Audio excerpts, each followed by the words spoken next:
kukabidhi ripoti yake kwa Rais Dr. Samia Suluhu Hassan Aprili 23, 2026 baada ya kukamilisha uchunguzi wake. Mwandishi wetu Mohamed Sikuzi ana taarifa zaidi.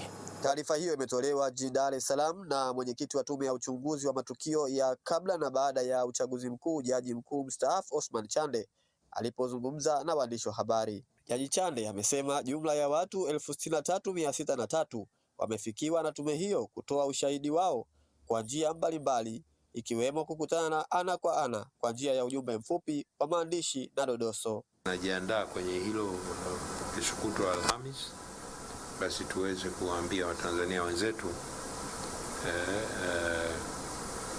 hizo hadidu za rejea, kama unasema chanzo kilikuwa nini cha kilichotukumba, lengo lilikuwa nini, je, kuna wahusika ni nani, wamefanya nini, madhara gani ya kiuchumi, ya kibinadamu, ya kisaikolojia.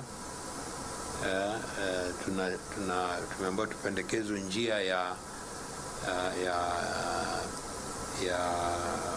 kulinda uhuru, utii wa sheria, uwajibikaji, mambo ya maridhiano, mambo ya katiba mpya. Kwa mambo ni mengi, lakini sisi tutachangia. Ni hatua ya kwanza kama unasema ya kuweza kuchangia, na uzuri ni kwamba historia ijue.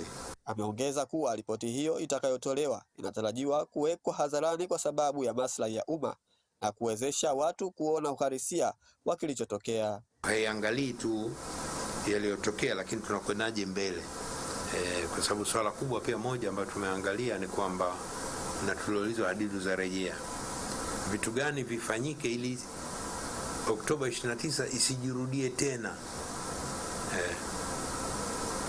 Tangu uhuru hatujawahi, miaka 63 hatujawahi kupata Oktoba 29 kama ile. Sasa tunasema, na sisi tuliambiwa njia gani, tufanye nini kama Watanzania ili ile Oktoba 29 isijirudie tena kama ilivyofanyika Oktoba 29. Hatua hiyo inakuja ikiwa ni miezi mitano tangu tume hiyo ilipoundwa Novemba 18, 2025 na Rais Samia kuchunguza undani wa sababu na chanzo cha matukio ya maandamano yaliyozaa vurugu wakati wa uchaguzi wa Oktoba 29. Nikiripoti kutoka Dar es Salaam, mimi ni Mohamed Sikuzi na hii ni ZBC. Imebaki siku moja hapo kesho